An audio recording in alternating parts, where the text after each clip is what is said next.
ప్రేక్షకులకు నమస్కారం. నేను మీ డాక్టర్ పిఎస్ సాగర్. నేను acupuncture and modern traditional medicine ఎక్స్పర్ట్‌ని. గత 18 సంవత్సరాలుగా నేను second life nature cure hospital, Banjara Hills road number 2లో ప్రాక్టీస్ చేస్తున్నాను. సో, చాలా మందికి మోడర్న్ ట్రెడిషనల్ మెడిసిన్ అంటే అవగాహన లేకపోయుండొచ్చు. మన వేల సంవత్సరాల నుంచున్న సా అంటే చాలా గొప్ప సాంప్రదాయ వైద్యాలని ప్రపంచ ఆరోగ్య సంస్థ శాస్త్రీయంగా నిరూపితం చేసి, మళ్ళీ ప్రపంచవ్యాప్తంగా మోడర్న్ మెడిసిన్ కంటే కూడా ఆధునికమైన ఆహ్, మోడర్న్ ట్రెడిషనల్ మెడిసిన్‌ని ఇప్పుడు మన ముందు తీసుకొచ్చింది. దీంట్లో ఈ వైద్యం గొప్పతనం ఏంటంటే, ఏ స్టేజ్‌లో అయినా గూడా ఇది ప్రివెంట్ చేయగలదు, క్యూర్ చేయగలదు.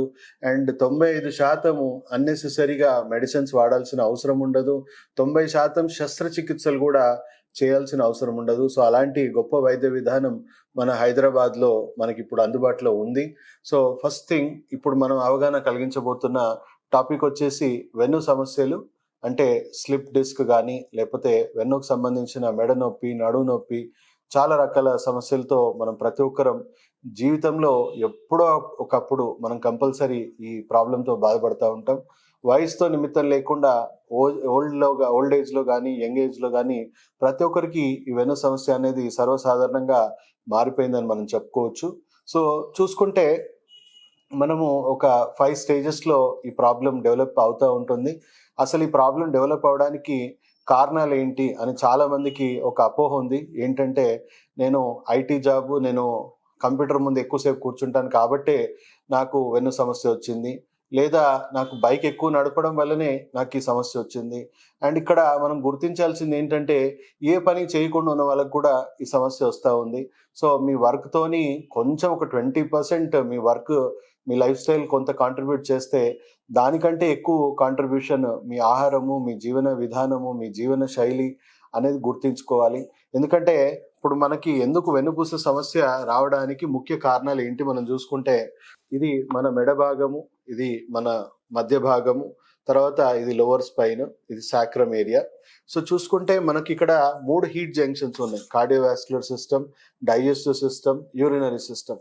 మనము టైంకి తినకపోయినా వీటిలో ఇన్‌ఫ్లమేషన్ అనేది క్రియేట్ అవుతా ఉంటుంది. అంటే బాడీలో ఆ జఠరాగ్ని అనేది తయారవుతుంది, హీట్ తయారవుతుంది, డ్రైనెస్ పెరుగుతా ఉంటుంది.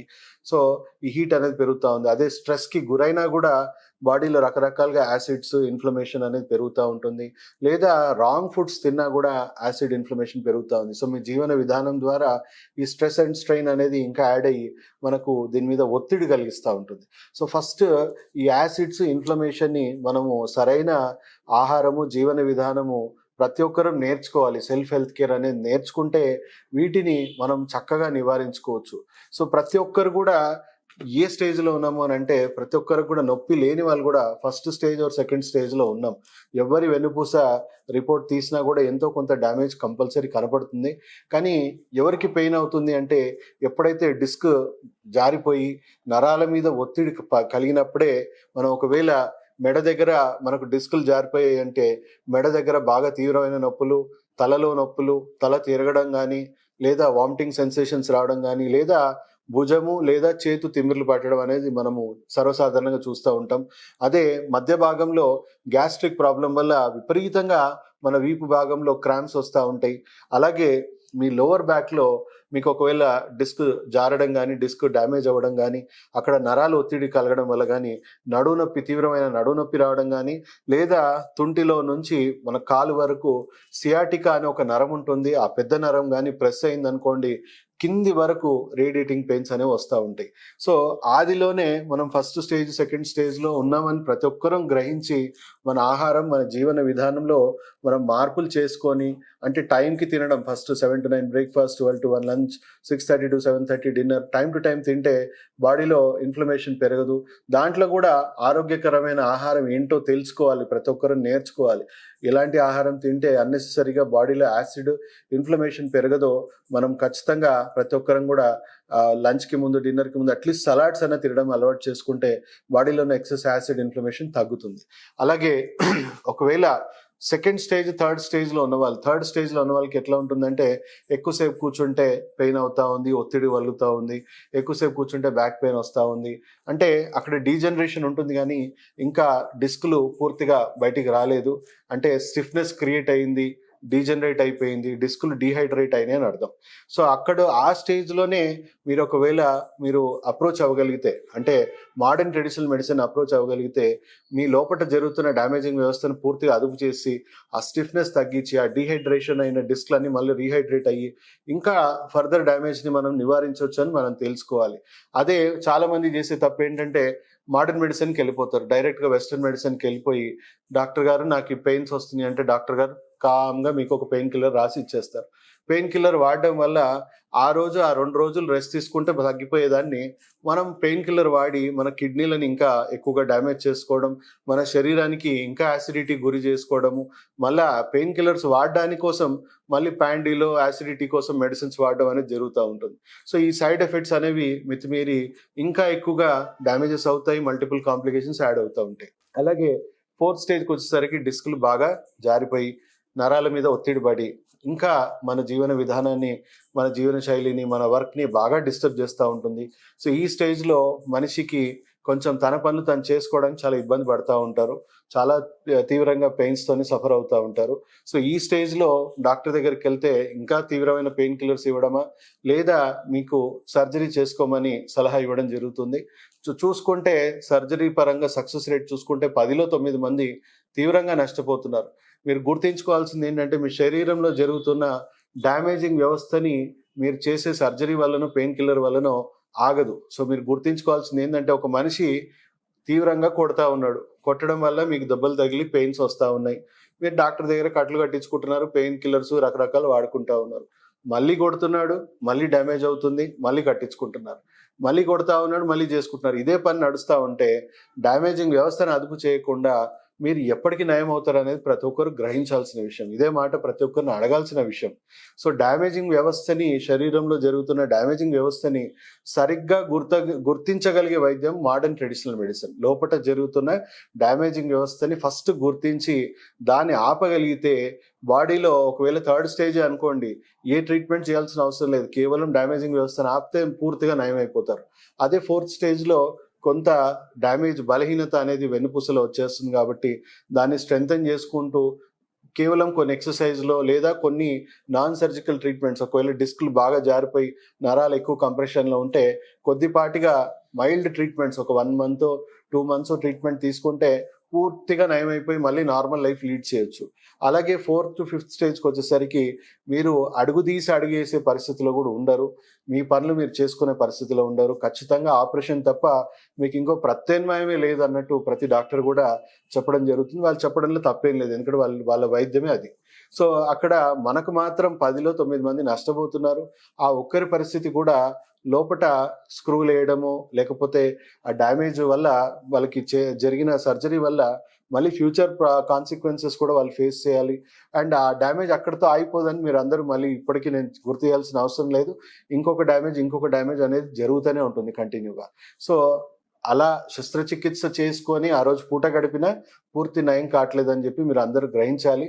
సో ఆ స్టేజ్లో అయినా మా దగ్గర పేషెంట్స్ ఉంటారు, ఆ స్టేజ్లో వచ్చే వాళ్ళు కూడా కంప్లీట్గా, ఎందుకంటే వాళ్ళు కదిలినా, ముందరకు వంగినా, బరువు ఎత్తినా డ్యామేజ్ అయిపోయే పరిస్థితిలో ఉంటారు కాబట్టి వాళ్ళని కంప్లీట్గా ఒక 3-4 months బెడ్ రెస్ట్లో ఉంచి, బెడ్ రెస్ట్లోనే డీకంప్రెషన్ ట్రీట్మెంట్, ఆక్యుపంక్చర్ ద్వారా డీకంప్రెషన్ ట్రీట్మెంట్, లేదా ఇంకా మా దగ్గర కైరోప్రాక్టిక్లో కూడా అడ్వాన్స్డ్ కైరోప్రాక్టిక్, అంటే మీరు ఈ మధ్య బాగా చూస్తూ ఉన్నాడు, మెడలు ఇరవడము, వెన్నుపూస ఇరవడము, లేకపోతే రకరకాలుగా చేస్తూ ఉన్నారు.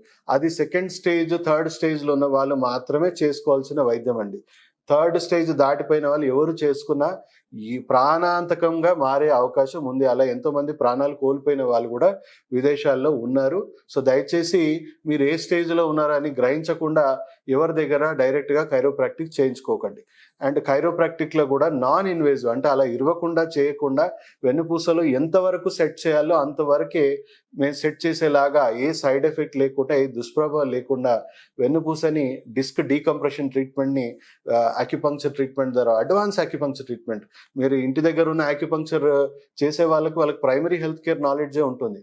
సో ప్రైమరీ లెవెల్లో ఉన్న వాళ్ళు ఇంత అడ్వాన్స్ ట్రీట్మెంట్స్ చేయలేరు. సో డిస్క్ డీకంప్రెషన్ ట్రీట్మెంట్ అనేది అంత ఈజీ జాబ్ కాదు, అది చాలా advanced acupuncture treatments, non surgical treatments నేర్చుకున్న వాళ్ళు మాత్రమే ఇవి చేయగలరు. సో ఎవరి దగ్గర పడితే వాళ్ళ దగ్గర ట్రై చేయకండి. సో మన దగ్గర హైదరాబాద్లో మంచి ఎక్స్పర్టైజేషన్ మన దగ్గర అందుబాటులో ఉంది. వితౌట్ సర్జరీ కొన్ని వేల మందికి మనము డిస్క్ డీకంప్రెషన్స్ చేసి వాళ్ళు మళ్ళీ నార్మల్కి తీసుకొచ్చాం. ఇంకొక విషయం గుర్తుంచుకోవాలి, ఒకవేళ వెన్నుపూస కొంచెం తేడాగా సెట్ అయిందంటే డిస్క్ సెట్ అవ్వదు, కేవలం నరం మీద ఉన్న ఒత్తిడి మాత్రమే తొలగించగలం. అలాంటప్పుడు డిస్క్ అలాగే ఉంటుంది కానీ నరాన్ని మాత్రమే పక్కకి జరిపే విధానం కూడా ఆక్యుపంక్చర్లో ఉంది. సో అది గుర్తించుకోండి. అంటే కొన్ని కేసెస్లో అడ్వాన్స్ స్టేజ్లో డిస్కులు జరగవు. సో అదే అర్లీ స్టేజ్లో అయితే డిస్కులు సెట్ చేయొచ్చు. అడ్వాన్స్ స్టేజ్లో మనం చేయగలిగేది ఏంటంటే నరాల మీద ఉన్న ఒత్తిడిని తగ్గించడానికి నరాన్ని పక్కకు జరిపే టెక్నిక్ కూడా ఈ వైద్యంలో ఉంది. సో అలాంటి అడ్వాన్స్డ్ కాంప్లికేటెడ్ ప్రాబ్లమ్స్ని కూడా మనం ఈ వైద్యంలో చేయగలుగుతాము. అందుగురించే డిస్కులు పక్కకి జరిగినా పేషెంట్స్కి పూర్తిగా పెయిన్ అనేది తగ్గిపోతుంది. అండ్ మళ్ళీ ఇది రిపీట్ అవుతుందా అని చాలామంది ప్రశ్న కూడా ఉండొచ్చు. సార్, ఇది మేము చేసేది సర్వీసింగ్ మాత్రమే. మెయింటెనెన్స్ అనేది పేషెంట్స్కి ఎవరికి వాళ్ళు చేసుకోవాలి. మెయింటెనెన్స్ అంటే ఏంటి? మీ ఆహారం, మీ జీవనశైలి సరిగ్గా ఉంటే మీకు ఇది వచ్చేది కాదు. సో మేము సర్వీసింగ్ చేసి మళ్ళీ నార్మల్ హెల్త్కి తీసుకొస్తాము. మీ ఆహారం, జీవనశైలిని మీరు కరెక్ట్గా పాటిస్తే మళ్ళీ ఎప్పటికీ ఇది డ్యామేజ్ అవ్వదు. సో మేము 15-16 సంవత్సరాల కిందట సర్జరీ ఉన్న పేషెంట్ అడ్వైస్ చేసిన పేషెంట్స్ కూడా మేము నయం చేస్తే వాళ్ళకి ఇప్పటికి కూడా చిన్న సమస్య కూడా తిరిగి రాలేదు. అంటే ఇక్కడ కేవలం మా పాత్రే కాదు, పేషెంట్ పాత్ర కూడా ఈక్వల్గా ఉంటుందని గుర్తించుకోవాలి. అండ్ ఇలా వైద్యం జరిగితేనే సస్టైనబుల్గా ఉంటుంది, లైఫ్ లాంగ్ కూడా పర్ఫెక్ట్గా మెయింటైన్ అవుతుందని ప్రతి ఒక్కరు గుర్తించుకోవాలా. సెకండ్, థర్డ్ స్టేజ్లో ఉన్న వాళ్ళు చాలా మంది పెయిన్ కిల్లర్స్ తీసుకోకుండానే కేవలం యాక్యుప్రెషర్ పాయింట్స్తోనే మనం పెయిన్ని కంట్రోల్ చేయొచ్చు. థర్డ్ స్టేజ్ దాటిన వాళ్ళకి ఇది పనికిరాదు, ఎందుకంటే స్టేజెస్ పెరుగుతున్న కొద్ది కాంప్లికేషన్స్ యాడ్ అవుతాయి. సో బ్యాక్ పెయిన్ ఉన్న వాళ్ళు ఈ 2 వేళ్ళు ఏవైతే ఉన్నాయో, ring finger and middle finger మధ్యలో ఒక గీత గీసుకోండి. ఇలా ఒక గీత గీసుకొని ఈ కింద భాగం అనేది లోవర్ బ్యాక్, ఇది అప్పర్ బ్యాక్, అండ్ ఇది వచ్చేసి మీ మెడ. ఈ వేలు, బొటన వేలు వెనక వైపు వచ్చేసి మెడ. సో మా దగ్గర ఇలాంటి ఇన్స్ట్రుమెంట్స్ ఉంటాయి. ఈ ఇన్స్ట్రుమెంట్స్తోని మీరు ఇలా ప్రెస్ చేసుకున్నారనుకోండి, ఇది లో బ్యాక్ సంబంధించింది. బ్యాక్ పెయిన్ ఉన్న వాళ్ళకి ఈ ప్రెషర్ పాయింట్స్ ఒత్తడం వల్ల ఇన్స్టెంట్గా రిలీఫ్ వచ్చేస్తుంది. అది కూడా ఏ పెయిన్ కిల్లర్ అవసరం లేకుండా. మధ్య భాగంలో చాలా మందికి గ్యాస్ట్రిక్ ప్రాబ్లంతోని భుజాల నొప్పులు ఇవన్నీ వస్తూ ఉంటాయి. సో ఈ స్కాపులర్ రీజన్లో ఉన్న నొప్పులని ఈ మధ్య భాగంలో మనం ప్రెషర్ పాయింట్స్ చేస్తే సరిపోతుంది. అదే మెడ భాగంలో వచ్చేసి ఈ బొటన వేలు వెనక భాగం మొత్తం కూడా మీరు ఇలా పైనుంచి కింది వరకు ఇలా ప్రెస్ చేస్తూ ఉండండి. సో మీ దగ్గర ఇలాంటి ఇన్స్ట్రుమెంట్ లేకపోతే పెన్ కానీ పెన్సిల్తో కానీ ఇలా పెట్టి ఇలా ప్రెస్ చేసి ఇలా మసాజ్ చేసుకోండి, లేదా ఇలా ప్రెస్ చేసుకోండి, మెల్లిగా ప్రెస్ చేసుకోండి ఇలా. సో ఇలా ప్రెస్ చేసుకోవడం వల్ల కూడా కరెక్ట్ పాయింట్ తగిలినప్పుడు మీకు ఇన్స్టెంట్గా పెయిన్ వస్తుంది. అది తగిలే వరకు ఒక హాఫ్ మినిట్, 1 మినిట్, 5 మినిట్స్ మీరు కంటిన్యూగా మసాజ్ చేస్తూ ఉండండి, ఇన్స్టెంట్గా పెయిన్ రిలీఫ్ వచ్చేస్తుంది. సో పెయిన్ కిల్లర్స్ అస్సలు వాడాల్సిన పని లేదు. First stage, second stage, third stage ఉన్న వాళ్ళకి అక్యూట్ పెయిన్సే ఉంటాయి కాబట్టి ఇన్స్టెంట్గా ఉపశమనం వస్తుంది. లేదా ఏదైనా జెండు బామ్ కానీ ఏదైనా ఆయిల్ హాట్ ప్యాక్స్ ఉంటాయి కదా, ఆయిల్ పెట్టేసి హాట్ ప్యాక్ పెట్టుకోవడం వల్ల కూడా అక్కడ ఉన్న లోకల్ ఇన్ఫ్లమేషన్, మజిల్లో ఉన్న ఇన్ఫ్లమేషన్స్ తగ్గి ఇన్స్టెంట్గా ఉపశమనం వస్తుంది. థర్డ్ స్టేజ్ దాటిన వాళ్ళు ఖచ్చితంగా ఇంకా యాక్షన్లో దిగాల్సిందే. పూర్తిగా నయం చేసుకోవడానికి వాళ్ళు ముందు అడుగు వేస్తేనే వాళ్ళకు ఆరోగ్యం, ఆయుష్ పెరుగుతుంది. అండ్ ఈ వైద్యం గురించి అందరికీ తెలిసేలాగా ఈ వీడియోని దయచేసి షేర్ చేయండి. ఎందుకంటే ప్రతి ఒక్కరు ఈ సమస్యతో ఏదో ఒక స్టేజ్లో ఇబ్బంది పడుతూనే ఉంటారు. సో అలాంటి వాళ్ళందరికీ కూడా ఈ హెల్త్ లిటరసీ అనేది తెలియాలి. అంటే మన ఇంట్లో ఎవరికైనా ఇది ఉపయోగపడవచ్చు, లేదా మనకే ఉపయోగపడవచ్చు. దయచేసి ఈ వీడియో ప్రతి ఒక్కరికి షేర్ చేసి అందరూ కూడా చైతన్యవంతం అవ్వాలని, అందరూ ఈ అనవసరమైన శస్త్రచికిత్సలకు దూరంగా ఉండి స్టార్టింగ్ స్టేజ్లోనే, ప్రైమరీ లెవెల్లోనే, అక్యూట్ లెవెల్లోనే మీరు వైద్యాన్ని చేసుకొని చాలా హ్యాపీగా మీ జీవనాన్ని కొనసాగించాలని కోరుకుంటూ సెలవు తీసుకుంటూ మీ డాక్టర్ సాగర్.